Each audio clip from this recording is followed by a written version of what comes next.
everybody, and welcome to the September edition of VolunteerMatch Solutions Best Practice Network webinar series. We're thrilled to be joined this month by Joe Waters, who is an expert blogger at the #1 cause marketing blog, selfishgiving.com, and co-author of the recently published Cause Marketing for Dummies book. Joe joins us today to provide an introduction to cause marketing, discussing the many approaches to this popular practice, and offering tips on how companies can build and execute a successful program. Before we get started, I just wanted to remind everyone that to ask a question, you can type into the box at the right of your screen labeled questions. And you can also submit questions via Twitter using the hashtag BPNDMintro.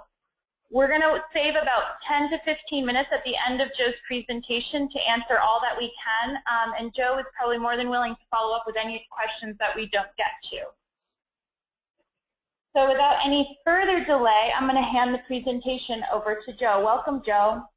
Welcome. Thank you very much, Casey. It's good to be here. And I'm just going to click that so I can show my screen here. Well, thank you very much, Casey. It's good to be here. Good to be connected with VolunteerMatch and do this program today on cause marketing. I wanted to take an extended minute here to introduce myself to you and tell you a little bit about myself.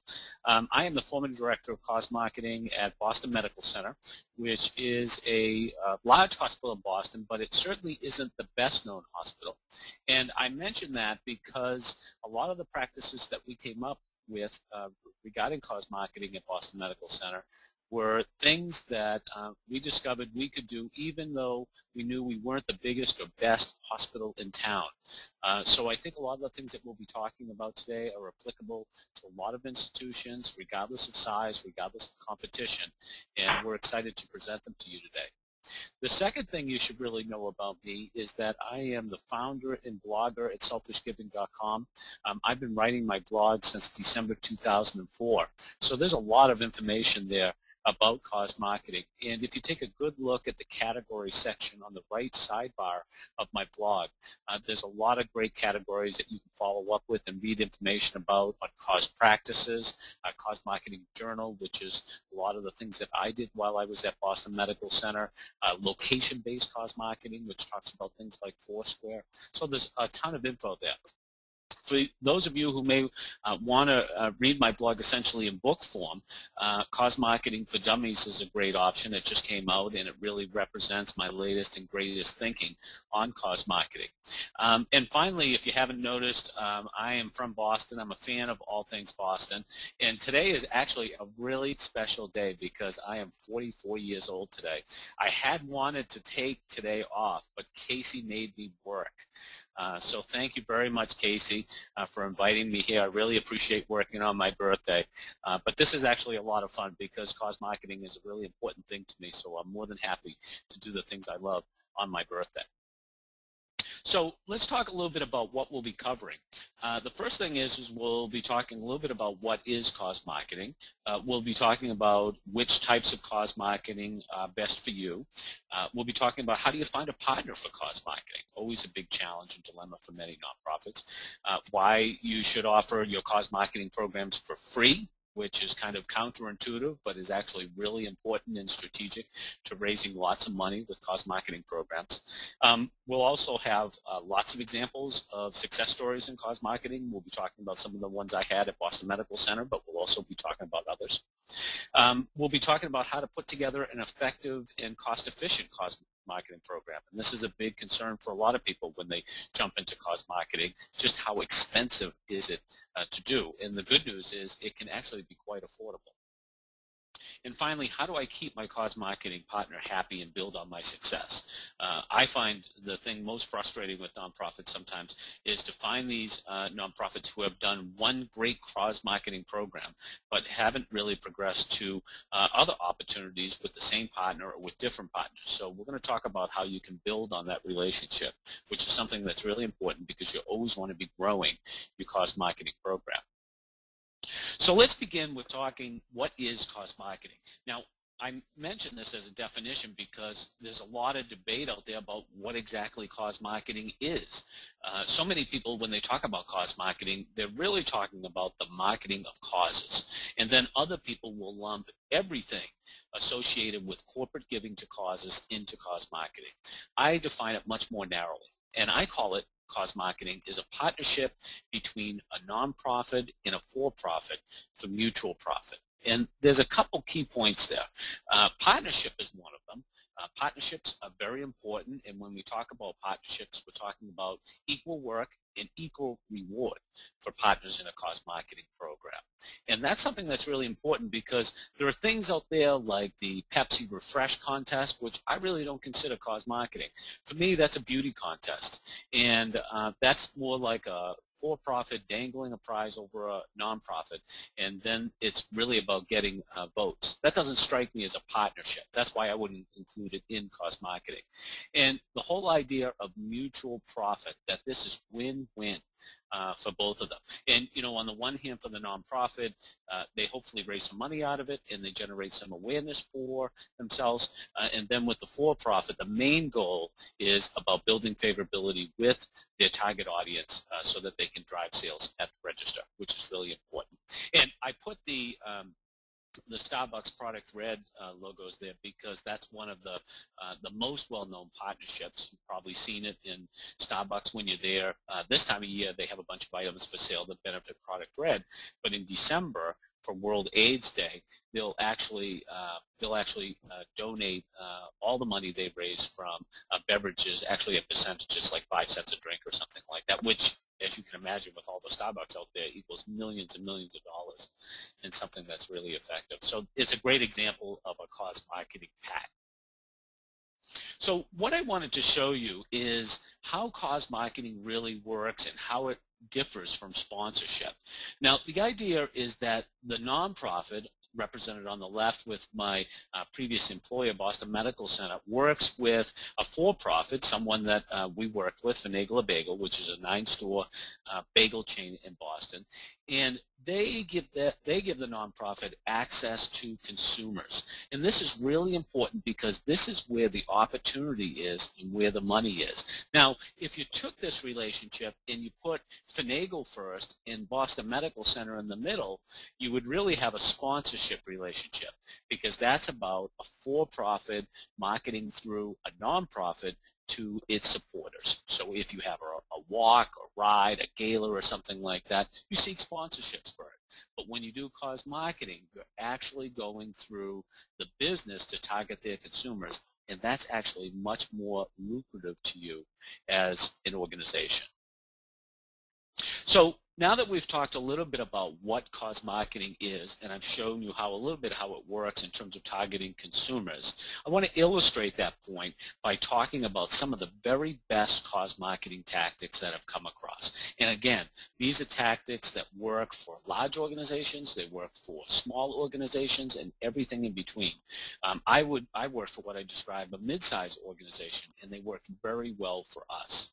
So the 6 programs we're going to talk about today are coin canisters, we're going to talk about pinups, we're going to talk about purchase triggered donations, we're going to talk about shopping days, we're going to talk about Facebook likes, and of course, because we're doing this program with VolunteerMatch, today we're going to talk about volunteering, which is probably one of the hottest topics right now in cause marketing in terms of employee engagement. So it's a really exciting opportunity for companies and nonprofits to work on.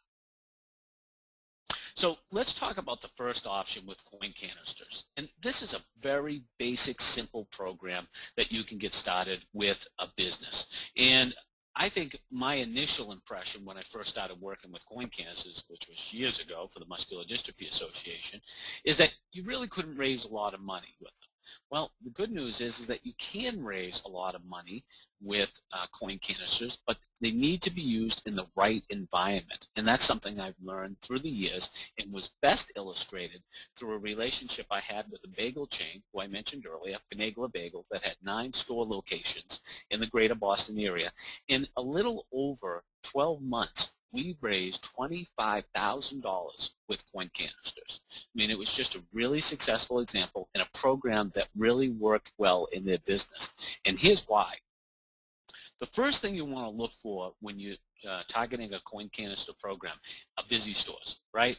Because you're getting people, they're dropping change. You want places with lots of foot traffic. So that's something that's really important with these programs. So someplace like a bagel shop or a coffee shop or other types of stores are really great for a program like this. But here's some things. Cash has to be king. This is something that's really important with coin canister programs, because if people are going in and they're using credit cards all the time, they're not going to be dropping that extra cash, and it's not going to add up to a lot for you. So having it in, again, like a bakery, a restaurant, a coffee shop where cash is king is something that's really important. Another thing about coin canisters, though, is you have to find an environment that has no tips allowed. Now, this was something easy at Finagle because their employees don't accept tips. But say that you tried to do something like this with a Starbucks. Well, most Starbucks have tip jars, and I learned from my local Starbucks that each employee makes about $50 per week per employee from the tip jar. That's a lot of money. And I want to let you know right now, folks, that if you're a charity, you're not going to be able to compete against the tip jar. Your coin canister is quickly going to go missing, or it's going to go under the counter so that those people can maximize their tips. And you really can't blame them. Another thing about these coin canisters is they have to be front and center, and I'm going to go back to the previous slide to show you these great coin canisters that Finagle got. And not only were these very visible, because in the background there is the register. So as soon as people got their cash, they would dump the money right in. I've actually seen this outside in the drive-thru at McDonald's too, where they have a place where you can deposit your extra coins and stuff like that in a coin canister right outside the window where you check out. But another important thing with these is security has to be key. I can't tell you the number of times I go into different stores and they have coin canisters and they're all over the place and they're just in the wrong location. They have to be front and center. Heck, I even found one in the restroom one time. So these coin canisters can end up in lots of crazy locations, but where they need to be is right at the register where people can see them, and they need to be secured so that people don't walk away with them. So the second strategy I want to talk about, and one of the best strategies, and I'll linger on this one a little bit because this one was very successful for us at Boston Medical Center, and it's still one I suggest to a lot of organization, is pinups. And pinups are called a lot of different things. They're called mobiles, they're called paper icons, they're called paper plaques, they're called scannables. There's all these different names they have for them. But what they essentially are is that you go to the register and someone asks you if you want to donate $1. And this can take the form of an icon. I've seen, slips at Whole Foods that people take, and it has, $2 or $5 on it, and they hand it to the person at the register and they scan it. Sometimes this happens on the credit card machine. They'll ask you in the process of checking out if you want to donate $1. So pinups can take a lot of different forms, but the most traditional form is to have a paper icon like you see here. Now, why do pinups? Well, by far, especially for small and medium-sized nonprofits, they are lucrative for the organization. Now, for Boston Medical Center, just in 3 weeks last December, we raised almost $300,000 with pinups. So they can be very successful. And keep in mind that one of the most successful point-of-sale programs in the country, the partnership between Chili's and St. Jude's, raised almost $7 million last year. So these pinups can be very lucrative. They're also very cost effective. They can range anywhere from just a few cents to 15 cents, depending on die cutting and colors and all the other different things that go along with printing for something like this. But when you consider that in relation to the expenses that go along with sport, with events and walks and runs and stuff like that, it's very different. So the next thing is that pinups are very easy to execute. They're relatively easy to execute because it involves printing, it involves design, obviously, and then shipping to the stores. Once the stores have them, they pretty much handle all the, the relationships and everything and all the different connections. Another thing about pinups is that pinups play well with others. And what I mean by that is that there's a lot of different things that you can intersect with pinups, like social media, like events. You know, there's a lot of different things you can accomplish with that. So it's something that's possible. So let me tell you about some of the local success stories that we've had with pinups. They include this one that we did with Ocean State Job Lots, where it was 100 stores, and we did a month-long program. And since 2004, we've raised $1 million with that program. So it's something that, you know, has been really successful with us, and generally we did it during the month of December when the Ocean State Job Lot stores, like I said, about 100 stores here in New England, did that program for us, and they were really successful. The other local success story is iPotty stores. They have about 50 locations in the area, and they have about 50 stores. And each year they raise about $160,000. And there is a co-marketing component with other businesses that's really powerful in this, in that you see all these coupons. Well, all the people on this list, they either had to include a coupon on the list and pay for it, or they had to agree to sell the pinup in their stores. So this was kind of like an extra money-making opportunity for us. And what people really loved about it, folks, was there was all this co-marketing between these employers, and it was something that was really successful and positive. The last pinup I wanted to show you was one that was out of a New York-based company called Jake's Ride, and they had about they had 6 stores involved. I believe it was with a gourmet supermarket chain in the New York area called Garden of Eden, and they raised about $6,000, which is a modest amount of money. But what was really good about this program is that there was a great event link to it. So they tied it into Jake's Ride, and not only did they raise some money from the stores, but they also got some participants in the ride. And you know, one of the great things about tying cause marketing pinups into events is you can offer exposure to the pinup partner at the event, and the event sponsors in the pinup, like I showed you with the last co-marketing example. So there's a lot of different ways that you can tie it in, and what companies and retailers are really looking for these days is they're really looking for opportunity for you know, an integrated marketing platform where they can get lots of exposure in a lot of different ways. Whereas with your events, they'll complain that it's only one day, how much exposure I'm getting, or if they're just doing pinups, they'll complain, well, it's just something happening in my stores, I'm only reaching my customers, I want to get outside the store. So you can see how those two would probably work together. So the important thing when we talk about pinups is the more locations, the better.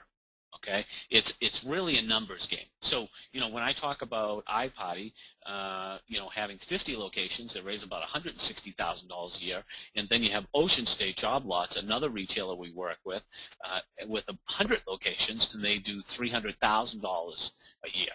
So there's a big difference with those programs, and a lot of it has to do with location and foot traffic. Another key ingredient, though, is the ask is critical in something like this. You know, you have to have an ask from the register so that people know that they should give, that they're encouraged to give.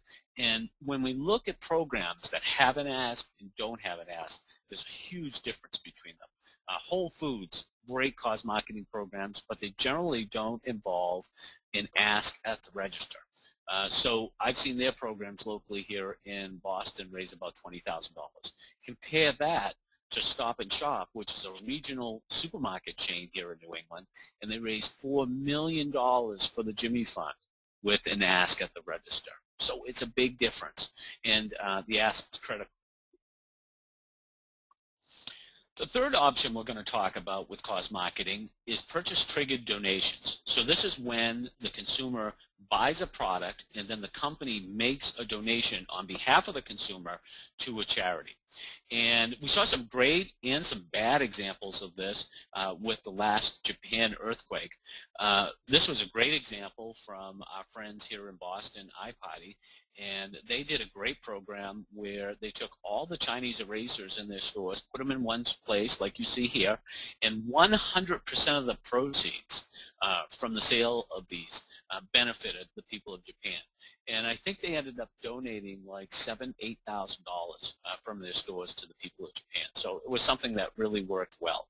And this is a good alternative to Pinups. And there's 4 reasons for that. One, they're less intrusive, which is really important because not every firm wants to do pinups. Not every firm wants to ask their customers to support a cause. So they're very customer-friendly programs because the consumer can make their decision on their own whether or not they want to support the cause. A nice thing about this programs too is that they tend to be guaranteed donations. A lot of donations with Purchase Triggered start off with, we'll give you a minimum of $5,000, and then after that we'll give you based on sales. If you take a look at some of the big charities like Breast Cancer Research Foundation and Komen, which are obviously big this month and next month because of Pink, they're all guaranteed donations. Much of the money is guaranteed up front, so that's really nice. The thing you need to keep in mind about Purchase Triggered donations, however, is that they're really geared towards serious brands. And that's something that's really important because the consumer is making a decision in the aisle or near the register to support a cause. If your brand or your name doesn't resonate with the consumer, there's a chance, a good chance perhaps, that they won't support you. So that's why I say it's really geared towards serious brands. Like use the example of the Japan earthquake. There's an urgency there. People want to help. They buy the product. With Komen and Breast Cancer Research Foundation and other people during the month of October, people get it. You know, there's a pink product. I can support a good cause. You know, they pick that product instead of another product because it's pink. So you want to keep that in mind in terms of building your relationships and whether or not you choose pinups over Purchase Triggered donations. So a couple of success stories here about Purchase Triggered. One of them is Jumpstart and Starbucks. This was a great program for a number of years. It actually started in Boston, as do all great things. It started in Boston with 25 cents from every latte going to Jumpstart, which is an early literacy program. It's national, but it's based here in Boston. And this program raised about $15,000 here in the Northeast. And you know, keep in mind, that's a modest amount of money. It's a good amount of money. Now, if Starbucks stores were doing point of sale and pinups for Jumpstart, they would have raised a lot more money, but this was a good second choice. And Starbucks no longer does this program, unfortunately. It was kind of funny because I saw a longtime manager at Starbucks one day, and I was talking about this program. And I said, you know, did you discontinue it just because it was, you know, you wanted to do more national and international programs like Red? And she said, no, actually we stopped doing it because people had trouble and didn't like making the green foam that went on top. So I thought that was kind of funny. You know, here you are, you're thinking it's because of this big reason, because of their focus. And she's like, no, you know, people just found them a pain in the butt to make. But there's actually a very instructive lesson there, because if you don't make it easy and fun for people at the register who have to actually push the program, you're not going to be successful with these types of programs. So option 4 that we're going to talk about is shopping days. And I really like shopping days because I get a lot of questions from people where they say, you know, Joe, I don't have a lot of businesses in my area that have chains with a number of different locations. But what I do have is, you know, I have a downtown area that I can connect with, and I can reach out to these people, but they're all mainly independent stores and stuff like that. Well, we had a similar you know, opportunity with the South End in Boston, which is a great shopping district area and really is up and coming. And what we did was we recruited businesses to support BMC on one day, and they did this through 3 ways. The first way was they could do pinups, and they could sell the pinups in their stores for that day or for the week prior. Another thing is that we asked them if they could identify an item in their store from which we could benefit in the form of purchase trigger donations. But the third thing was really important. We asked them to offer a discount to people that were carrying special shop walk bags that day. So what we did was we created a shopping event on one day where stores were selling pinups, they were doing purchase trigger donations, and offering discounts to walkers who had, at least raised like $150 or something like that. And the store would offer them a discount when they came into the store, and they would know these people because they had a special shop walk bag. So it was a lot of fun.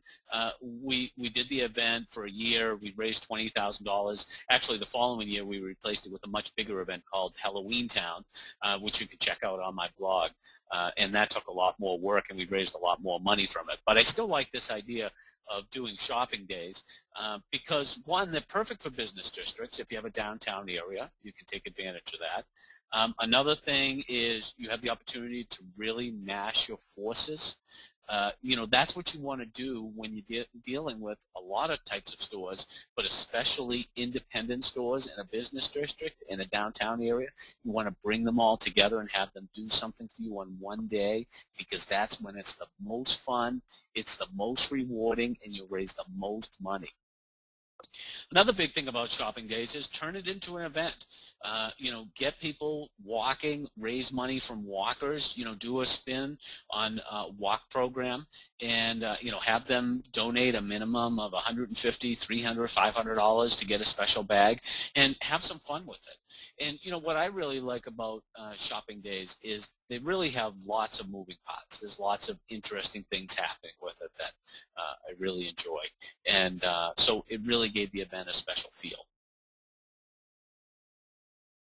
The fifth option I want to talk to you about is Facebook likes. And this is a great option if you're interested in building your digital footprint out there with these programs. And Facebook likes, I think a lot of us are familiar with it. It's becoming very omnipresent across the web, that people are clicking on the like button, which automatically posts something on your Facebook wall. And a great example of using this program is Second Harvest Food Bank, which is in San Mateo County in California. They partnered with Massage Envy, and Massage Envy had been, from my understanding, a long time sponsor of them. And what Massage Envy said out there, their franchise, was, look, we're going to give you $15,000, but you're going to have to earn it. And they earned it in a way that when they got likes to their Facebook page, they had comments on their Facebook page, when people followed them on Twitter, when people did all these different things, it was something that was really powerful and successful. And Second Harvest ended up raising $15,000 from the program. So it's something that really worked out well. It was an easy program. And what I really like about Massage Envy's program, folks, and take a look at this in terms of the likes and the comments and stuff like that, Facebook has recently made some changes to their likes that has kind of diminished the importance of liking a page. And what it really rewards people with is engagement. So when you work with a company on a Facebook like campaign and they like a page, that's great. But what you really want to reward is when people post pictures, when they post video, when they come back again and again. It's something that's much more important and will really make a difference in terms of that nonprofit appearing on your news feed, which is something that we all want. We all think just because we like a page, everything's going to start appearing on the news feed, and it just doesn't work out that way. You can see my most recent post for more information on that. So the important thing with Facebook likes is you have to have an online presence. You have to have an existing online presence, which is really important. The important thing for Second Harvest was they already had a vibrant online community that they could tap for this program. Now, I say that because some nonprofits will come to me and say, gee, Joe, we really would like to do a nonprofit-like program, but we only have 50 people on our Facebook page right now. It's like, well, you can't do it. You need a lot of people on your Facebook page because they're the ambassadors who are going to go out and get more people to come back on your page. Now, you can do it too if the for-profit you're working with has lots of activity and supporters on their Facebook page, because then you can tap into that a little bit. But one of you has to have a really strong presence. In the case of Second Harvest and Massage Envy, they both had a good online presence. That's what made that program successful. What I really like about Facebook Likes too is it's a new opportunity for partners. You know, they're hearing all the time about message promotion and pinups and coin canisters and purchase triggered and stuff like that. You know, this is something different that may appeal to people. And finally, I think it's really important that you do programs like this because it builds credibility. When you go out there and talk to companies, companies want to know that you understand the online world. And when you do, they see that as an asset. So a Facebook Likes program is a way of tapping into that. Sure, you may only raise $1,000, $5,000, $15,000 from it, but if it can build your credibility with a company so it leads to more partnerships, that's awesome. Okay, so the sixth option and final option that we're going to be talking about is volunteering. And this is huge. The folks at VolunteerMatch will certainly tell you that. There's a great opportunity here because companies are very much into engagement. And we're finding that employees really want the volunteering component too. I noticed recently that LinkedIn actually added a special section to their profiles where people can put their volunteer information in. And I had a call with them last week, and they shared that employers are finding volunteering almost as important as work experience when it comes to hiring people. That really blew my mind. I was like, really? Just because someone volunteered? But a lot of the research out there says that's true. So volunteering in terms of getting your employees out there or being a nonprofit and tapping into those employees builds a lot of credibility. As a matter of fact, I say it builds the best kind of credibility because it shows people that you're really vested in the program. Another thing that's really important too is it engages frontline employees, which is something that's really important and something that increases loyalty.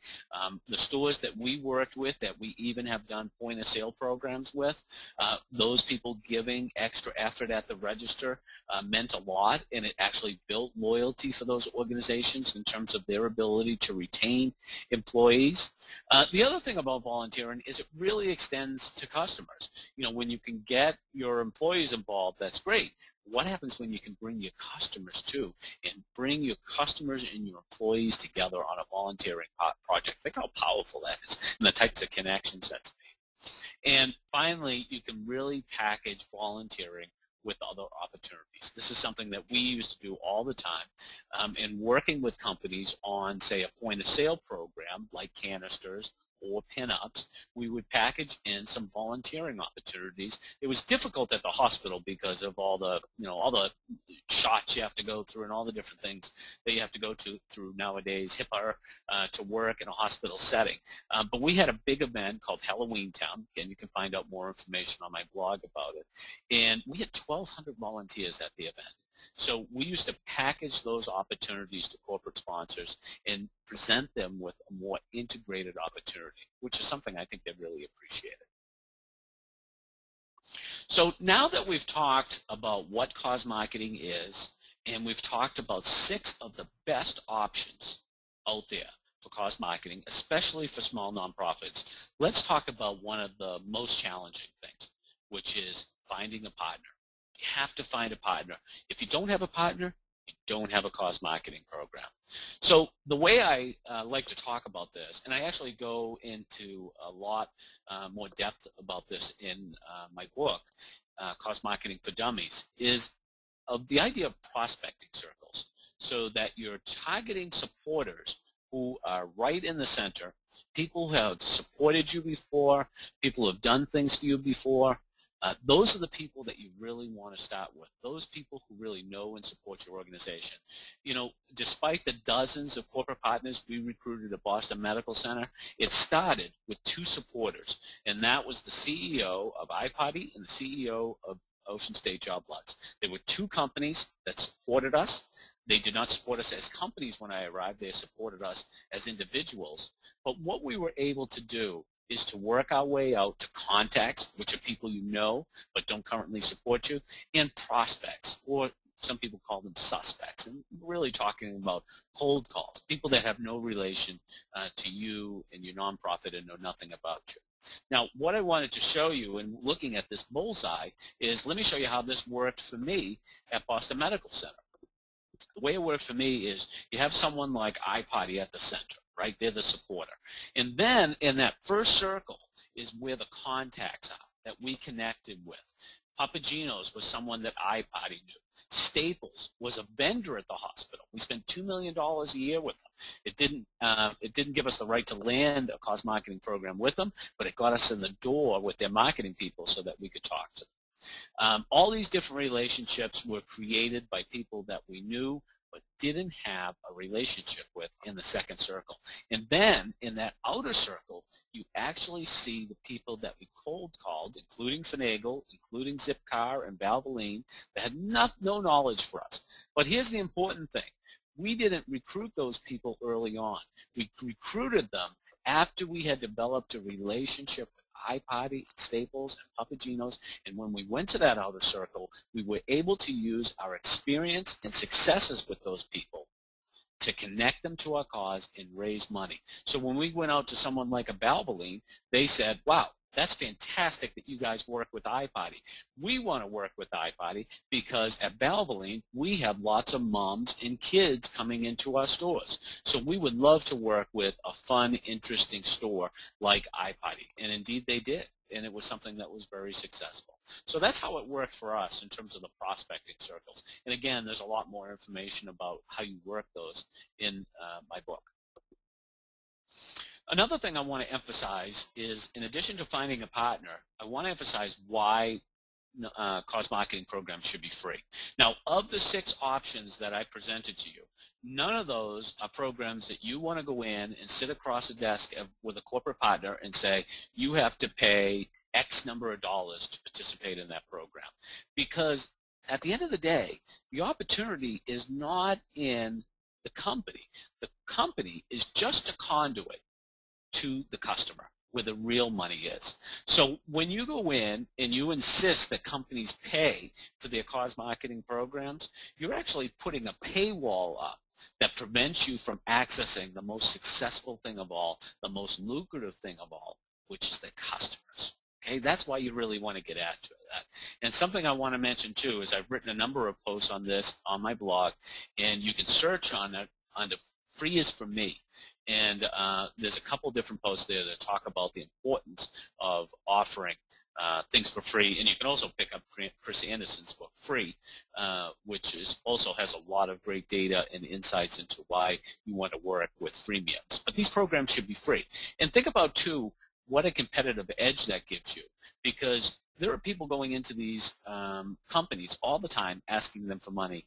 And finally, they have someone that's going into them and not asking them for money, but just asking them to execute a program with their customers where everyone wins. The customer is happy. They're only donating a couple dollars. They may get some couponing. They may get some incentives. They may get a good feeling out of doing it.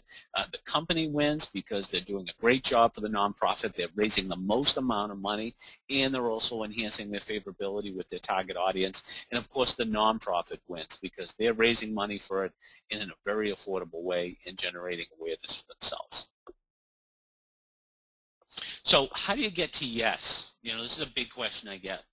How do you get to yes in terms of connecting with supporters with this program and getting companies involved? First thing is free is for me, right? We talked about that, how important free is. Another thing is don't give them an excuse to say no. This is so important that when you go to a company, you have to be prepared to do all the work on a cost marketing program, except to convince their employees to make that ask at the register to donate, because that's the #1 job of the business, is to get the customer to donate to your cause. Everything else, all the logistics in the background, all the pinups, all the work is on you. And when you don't do that work, that gives the company an excuse to say, you know what, we're just too busy for this. Another thing is you want to increase the number of touch points. And I've hinted at this too, but it's really important that as you go out and you spread your network on cause marketing partners, that you start connecting them with each other so that someone who is a partner can pick up a phone and call another partner and say, hey, you should really be doing this program, and this is why. This is some of the successes that we've had with it. You also don't want to sacrifice marketing for mission. You want to make sure that people come in and they see your nonprofit and they see the great work that you do, and they, a lot of instances we would have people into the hospital so they could see exactly what kind of work we were doing at the hospital. So we had all these different touch points. We had value touch points, we had personal connections, we had mission. And finally, I think it's really important in terms of getting to yes to be really flexible and helpful to partners and potential partners. You always want to keep them in mind. Always be sending them stuff about things about their business, about how you can work with them that are useful and helpful to them so that you can come across as, what I wrote on my blog recently, a cause marketing advisor. Someone who can be trusted, someone who is knowledgeable, someone who knows the lay of the land and can guide them in a lot of different things, giving, marketing, and cause marketing. And that's what companies are really looking for today. So in terms of growing your program, once you have that first success, obviously educating your partner is really important about the program and the successes of it. You really have to know what is really important to your partner and then measure it for them. In so many instances in working with a company like iParty, we did so many things over the Halloween period, which is so important to a party supply store like iParty, that we had a lot of metrics in place that could measure people's engagement, how much people were learning about the store, how many people were coming to our Halloween Town event because of iParty's participation in the program. So we found the points of measure that were important to them, and we measured them. Another thing about growing your program, which is really important, is you have to work this circle. So just as we talk about prospecting circles and we talk about that bullseye and then all those concentric circles, you want them to create their own circle and target the people right in the center and work their way outwards so they can make more connections for you. And that's something we certainly did. Finally, in terms of growing your program, it's about philanthropy. It's not about cause marketing. Cause marketing is a tool. So if cause marketing isn't the right tool, you want to pull another tool out of your bag and create an opportunity. And what I often look at with companies is I look at assets. I look at the things they have that I could use. And what I figure out, it may be cause marketing, it may be something else, but it's an opportunity that you seize. So don't get too caught up in these 6 options that you can't create a 7th option for yourself.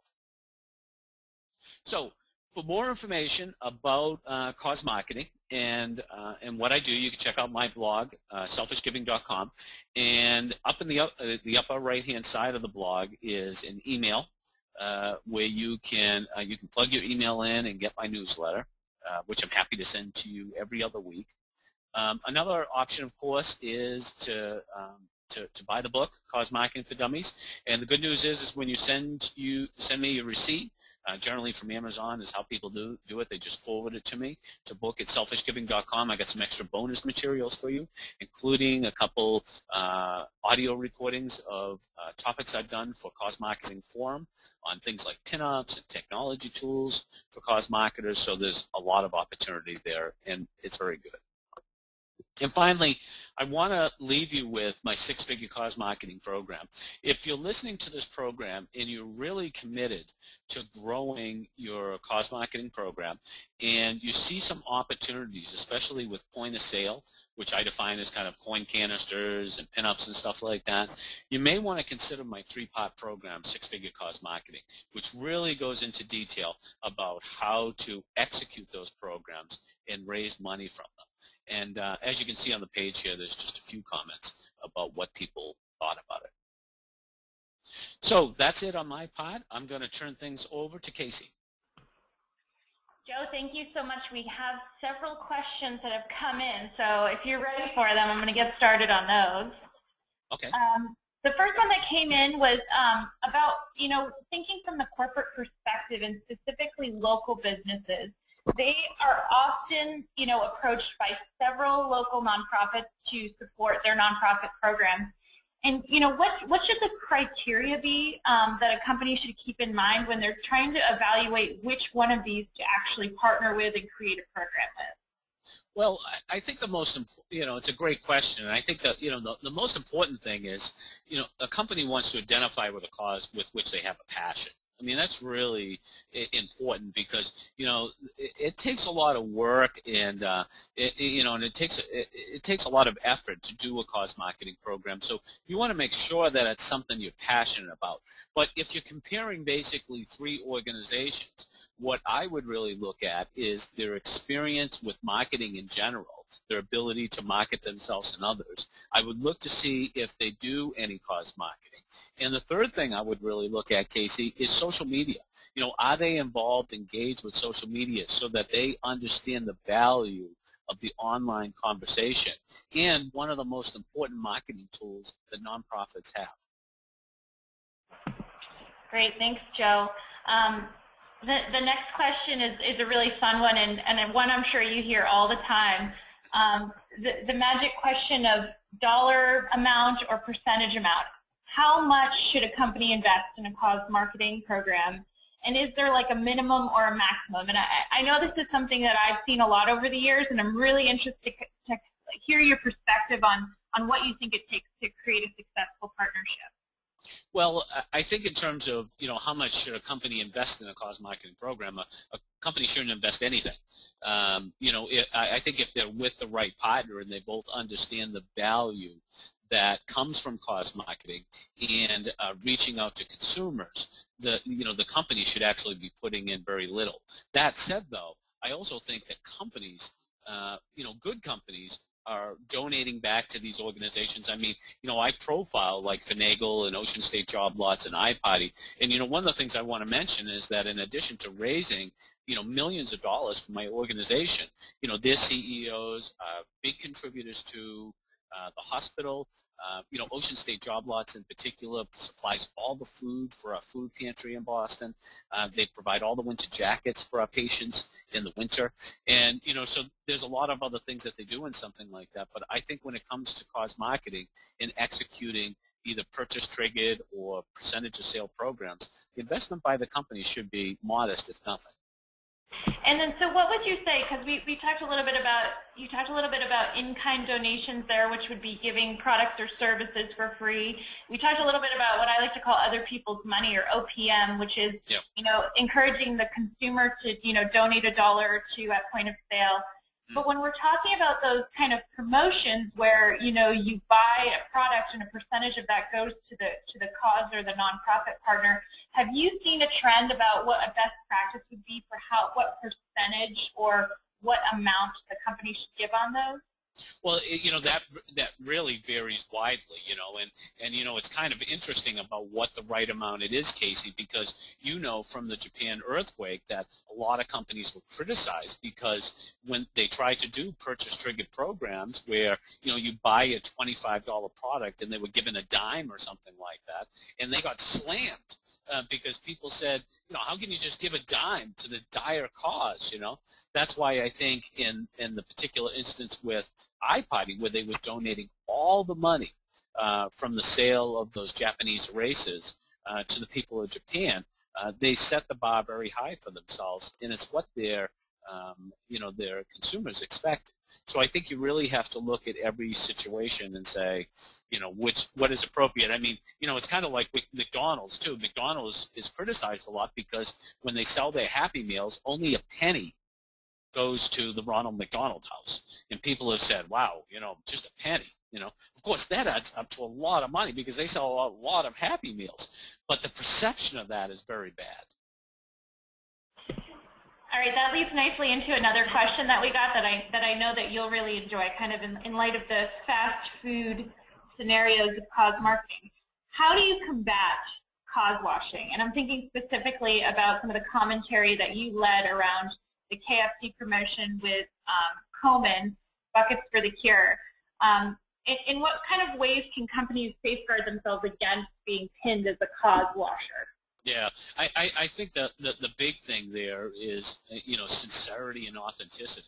And, to use the example of, KFC and Coleman, I mean, that was something that was just about blood money in terms of doing a program like that where, it just was a program that no one felt was right. And so we really need to look at programs, and when we do things, it's very important that we approach them like we really want to support this organization. We really want to make a difference. It all starts from values, you know what I mean, and what you believe. And then that should flow through your cause branding to your cause marketing, which is the tactical side of that. And that's how you really make things happen. But if you're not coming from a place of values, it's very difficult to execute an authentic and sincere program, because let me tell you, consumers can smell it. They smelled it with, they smelled it with KFC and Coleman. They smelled it when Audi was giving Tom Brady an Audi for his support of a bike ride here in Boston. It may seem like, oh, what do you mean? This is all right. But every charity, every for-profit has to have the program pass the smell test. Thanks, Joe. Another question here is about, who originates these partnerships? We talked a little bit about how nonprofits can kind of mine their own networks and kind of create connections for potential partnerships. And we talked a little bit about how companies can sort of determine which of the nonprofits that are approaching them they want to partner with. But say a company isn't being approached by nonprofits currently, how should they kind of decide which nonprofit organization to partner with from that perspective? Well, I think if we're looking at a question where it's, okay, I'm a company, I'm not involved with any nonprofit, but I do want to be involved with a nonprofit, what's the steps? How do I go about with something like that? Well, I think there has to be one of, what we talked about earlier, there has to be a value check in terms of what you really care about. Right? And that's something that's really important, and that will actually drive your efforts and your enthusiasm in such a partnership. But I think what every company has to do too is really do an asset analysis of themselves. Every nonprofit should be doing that too, is what assets do they have that they can put to work for a nonprofit? And, is it a strong customer base? Is it lots of vendors? Is it that they buy tons of media time and they can afford to give some of it away? Is it that they have lots of employees to do volunteer programs with? So there's lots of different ways, but I think that's the most important thing, the values, and also really evaluating your assets so when you sit down with that nonprofit what you really have to offer and what you're really willing to put on the table. Great. And what about, we had another question about how much time for planning and implementation should a company sort of expect when they're creating a program from scratch?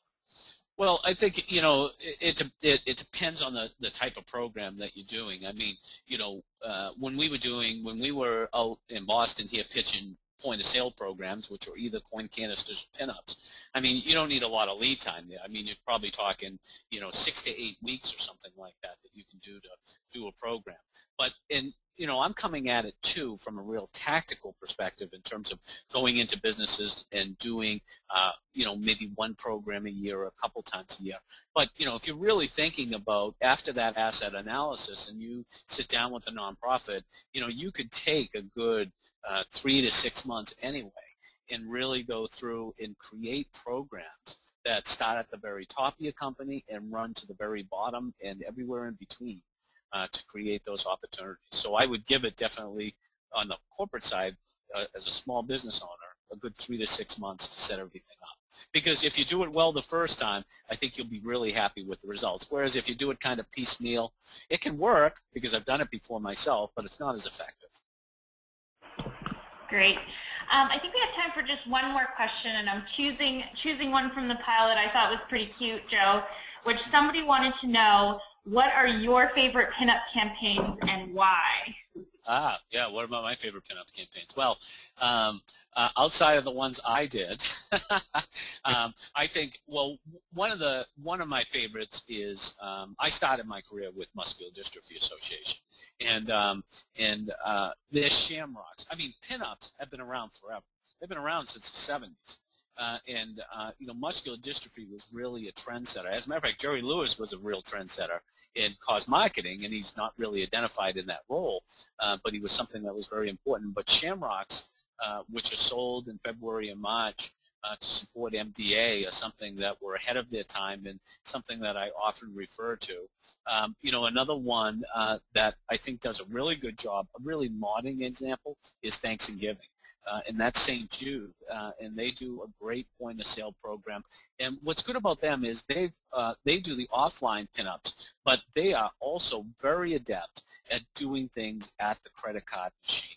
So when I go into Williams and Sonoma, which, by the way, is an excellent partner, they do a great job executing the program, I'm asked right on the screen if I want to donate to the cause. So a lot of people like that. But you know what's important is even if you have something on that credit card machine encouraging people to donate $1, the ask is still important at the register. People have to say, we're supporting Komen, we're supporting St. Jude today. We would really appreciate your support when you see that on the credit card screen. So those are two of my favorite programs. Great. Well, thank you everyone for submitting such great questions to Joe today. Joe, I will forward the questions that we weren't able to get to, and hopefully you can take a little bit of time to follow up with those questions that we didn't get to. Sure. Thank you to everyone in the audience for joining us today. If you want to stay kind of up to date on the Best Practice Network webinars that are coming up, read our blog at volunteeringatcsr.org. or follow us on Twitter at @BM_solutions. Joe, if you can advance just one slide, just to let everybody know, our next webinar will be on October 6th, and we'll be joined by Amanda MacArthur from EDC Solutions to talk about international corporate volunteering, or as we call it, Jet Set Service. So please join us for that. You can find the login information on our website. And Joe, thank you so much again for joining us today. It was a pleasure to have you, and we're honored by your presence today. So thanks for the back to basics lesson. My pleasure. Thanks everyone for joining us, and have a great day.